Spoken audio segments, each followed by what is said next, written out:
Okay, so a quick run through of how to use a spreadsheet.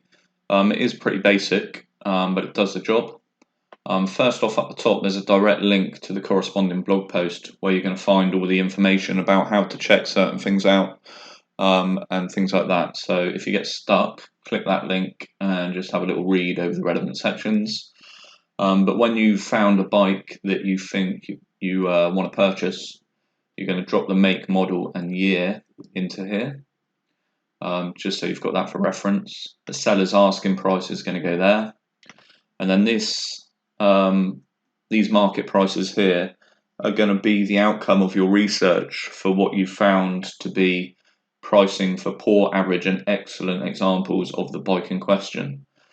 So just place those in those three boxes there. We've then got implied fixing costs and your bike evaluation. So the implied fixing costs, as you go through the spreadsheet, you're going to try and add a cost in for anything that you think needs fixing, even if the buyer has told you about it, because you want to know how much this bike's going to cost you to get fixed up. So you've got all that information available before making an offer.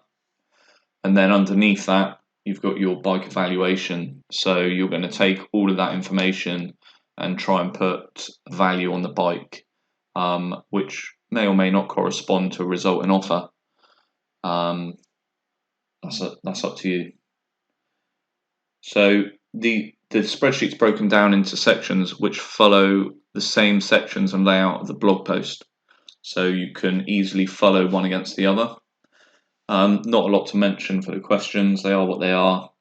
You've got the notes sections on the right. Some of these you're going to be asking over the phone, so it's a good idea to make a note of the response.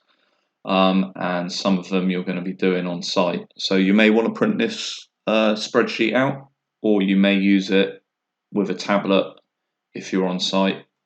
Personally, it's a printout job for me. When you get down to the actual checks and the costs, it's got a list of visual and practical checks. Again, that corresponds to the blog post.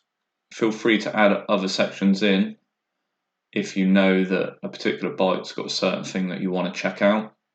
But as and when you think that something's not up to scratch, or there's going to be a cost going alongside that to get it fixed, just make a note of that cost in this column here. So cosmetics being stuff like plastics, let's say it's going to cost you 40 quid to fix. The fuel tap might cost you 20, etc, etc. Same down here. When you get up to the top, it's going to total that up for you. So you're going to end up with the seller's asking price, let's say it's £2,000. You know that, let's say for example that he's described the bike in a certain way, and you would have expected those things to be correct, but they're not. That gives you something to leverage off against when you make the offer. So you might say, well, based on your description, really these things should have been up to scratch, and it's going to cost me 60 quid to get it fixed. Therefore, I wouldn't be paying any more than 19.40 for the bike. And then you can, depends how you want to play it, you can add in the costs which, even though he's been honest and said something is broken, and that's reflected in his asking price, because you've got to get it fixed, you might decide to take that into account because you think that the market price for what he's offering, he's put down slightly more than what it should be. Therefore, you're going to take that into account when making the offer. So really, this is just a good way to keep track of everything you've asked, everything you've seen, and any cost implied with it, and then using that to make an offer. Any questions, drop them in the comment box at the end of the post, and I'll be sure to answer them if I can.